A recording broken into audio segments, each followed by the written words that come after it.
Blue Book Rule 10 focuses on case citations. Each element of a case citation is addressed in its own video. This video focuses on party names for criminal actions. Open your Blue Book to Rule 10.1.2. A case citation begins with the title, which is generally the name of the parties. Plaintiffs in criminal actions are either the United States of America for federal crimes or an individual state for state crimes. Case names for criminal actions are governed by Rule 10.2.1 Subpart F, called Geographic Terms. This rule calls for the removal of the designations such as state, commonwealth, or people, except when citing decisions of the courts of that state, when state, commonwealth, or people is retained and the name of the state is omitted. Today we're going to look at a North Carolina murder case. Johnny B. Hankerson appealed his murder conviction to the North Carolina Court of Appeals, the North Carolina Supreme Court, and finally to the United States Supreme Court.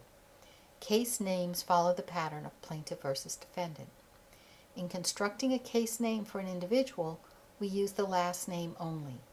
Johnny B. Hankerson becomes Hankerson. Versus is abbreviated as V. period. Plaintiff is the state of North Carolina. The is omitted in most circumstances. When a party is the state, the name of the state is omitted for cases from courts in that state.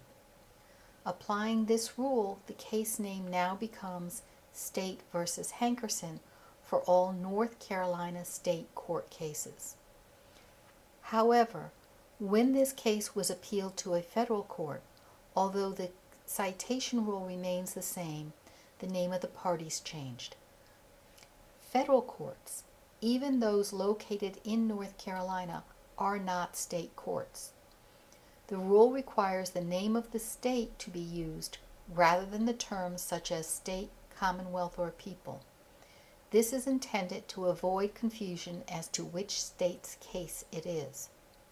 In federal courts, the name is Hankerson versus North Carolina. Spacing and punctuation are extremely important in citations. Pay close attention to the spaces between words. One space appears between each of the words and abbreviations. A comma is placed after the case name. Remember to either underline or italicize party names. This concludes criminal party names.